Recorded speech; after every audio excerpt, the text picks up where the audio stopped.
I didn't even know I was going to be up here, but I'm up here. So who's first? You're needed. Just in terms of defensive end, obviously you guys stepped up major way without our Mason. Just kind of shows the depth that group has. Most definitely. I mean, we got depth all across the defense and the offense. I'm not gonna lie. Everybody takes the opportunities that show themselves, and we try to make ourselves prepped for anything that could come up in practice. And when those opportunities arise in game, you dominate. Do you think you've learned anything new about this group, just in terms of the way that you guys have won the last 2 weeks, two hostile environments, major wins?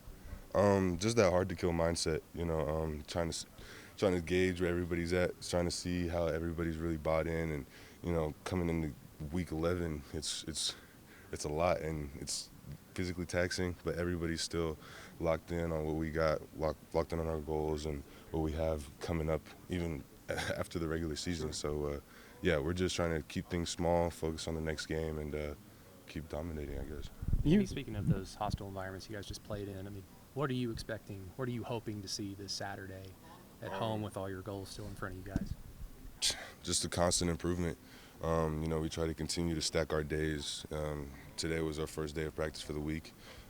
Trying to just keep perfecting the details. We didn't play perfect on Saturday. We played well, but we played well enough to win. But of course, we have to keep stacking, progressing, and just make sure we have our best shot ready for Mizzou. Everybody kind of talked about you for a while as being kind of the next thing on the defensive end. Can you talk about kind of when the light switched for you?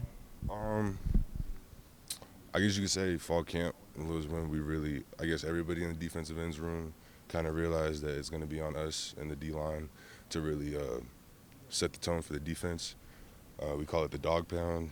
D-Stone kind of titled it that, and we've just kind of all bought into being part of the dog pound. And like I said, whatever opportunities arise, like not just me, but even all the other young guys we got in the DN's room and the dudes that we're going to have coming in the winter and in the summer next year, just being ready no matter what, whenever our time is called. And Coach Chavis does a really good job of preparing us for anything that could come up.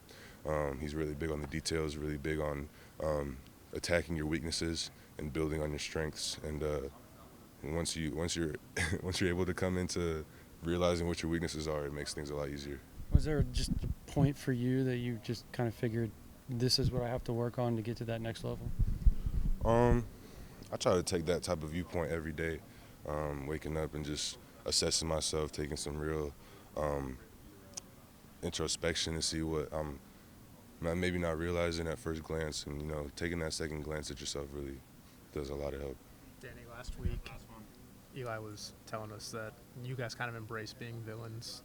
Do you have a favorite villain, like fictional comic book character, movie character, or anything? I like most of them. I'm not gonna lie. I'm not really big on the whole superhero ideology, but I like Darth Vader. I feel like the Joker's a pretty iconic one. But yeah, let's go. Actually, people keep talking about the kill them all. That's actually a Pennywise quote from the It movie. So he's probably one of my favorite too. Yes, sir.